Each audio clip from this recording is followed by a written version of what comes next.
This is scientific measuring. Measuring scientifically is probably done a little bit differently than what you've done in the past, and that means we're going to have to practice doing scientific measurements. Good scientific measurements are going to record all place values that we know for absolute certain, plus one estimated place value, and then find that that's new and often kind of a confusing idea.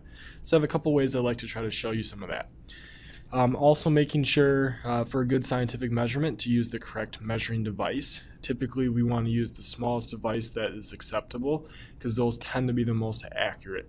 There's going to of course be exceptions to that, but oftentimes it's the smallest device that will work for the job. Finally, we want to make sure we use the device correctly. Specifically, that one I want you to focus on when we use graduated cylinders, because there's something called a meniscus.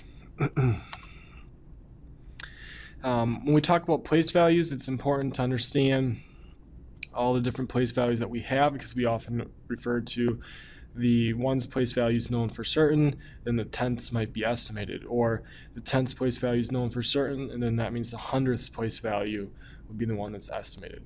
That's a review of those place values. As far as measuring tools go, we have basically three different types of measurements we commonly make in chemistry class. The most common that we use would be measuring mass, and we're going to use balance for that. On the left over here, we have just a top loading balance. Those work good for almost everything we need to do, so we use those most often.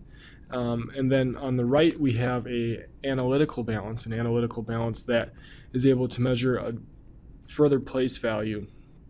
Both of these are very fragile pieces of equipment, so if you were to spill on these, we want to clean up that spill off the weigh pan right away. And then we also don't want to push down on the weigh pan and find out how much can these things hold. That's not a good way to treat these balances so that they last a long time. In fact, it breaks them. The balance on the left costs about $400. The balance on the right is close to $1,000. So you don't want to have to buy a brand new broken balance for yourself. When we are measuring length or a height or a diameter or something that's measuring a distance, in class we're going to use a ruler or calipers. These are calipers, and we'll talk about how to use those if we need them. We're going to use the metric side of the ruler, not the English side. What you'll see is there's markings. So here's my 11, and then there's 11.1, 0.2, 0.3, 0.4, 0.5, 0.6, etc. And then in the between each of those markings would be some empty space that's going to represent a distance we don't know. When we're talking about all place values known for certain, we know the 11, so we know that the tens, we know the ones, and we also can figure out the tenths, so the point something, 11.1.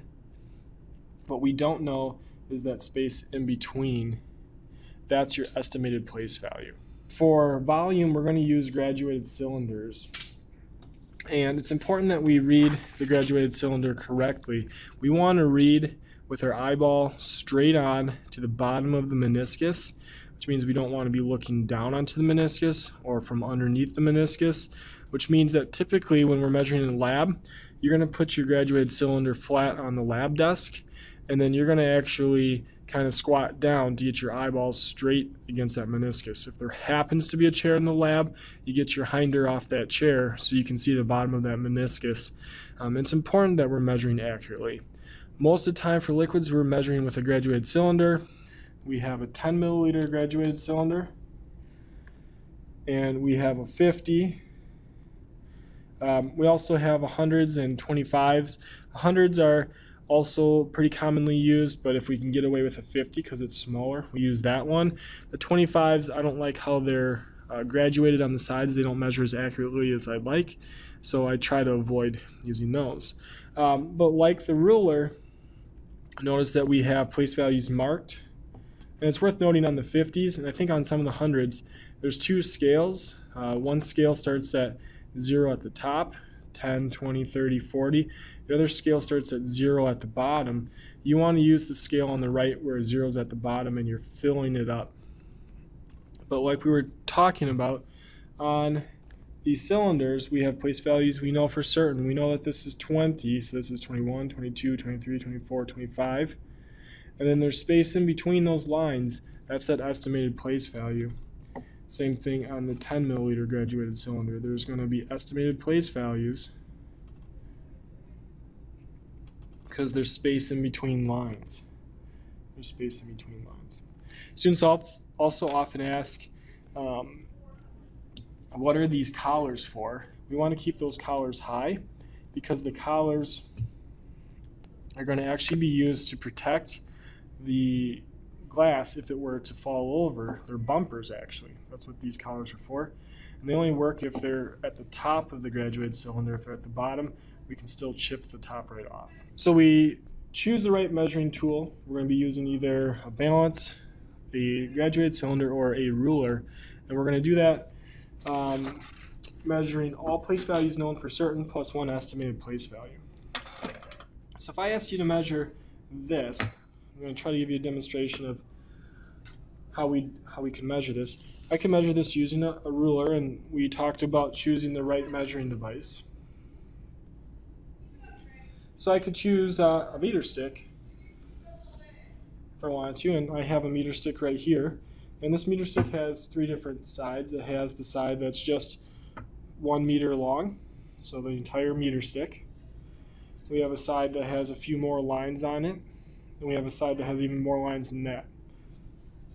Now, if I were to just measure this magnet with this meter stick, and get my meter stick to the very end, I can tell you that this magnet is less than a meter long. So it's 0 point something meters long. And maybe if I'm looking at the whole thing, I could say, well, that looks like it might be 0.1 or 0.2 meters. So that 0.1 or 0.2, that's an estimate.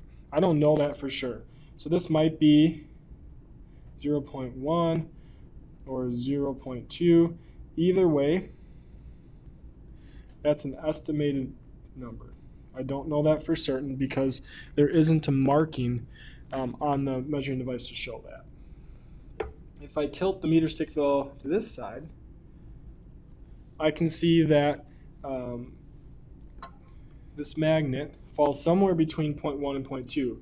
So for sure I now know it's 0.1 meters long. I know that for sure.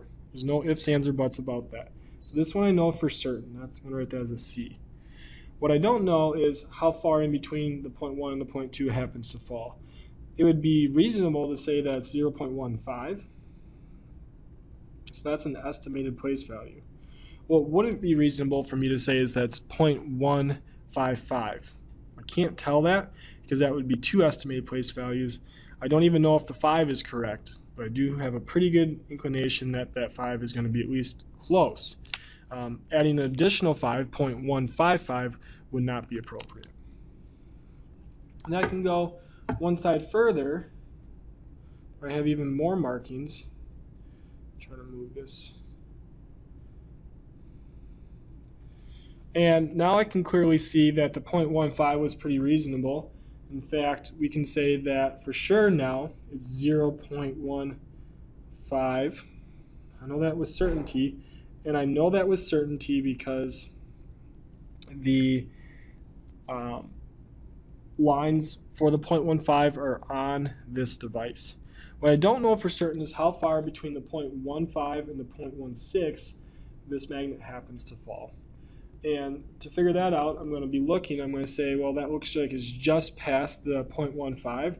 So maybe it's 0.151, and that's an estimate.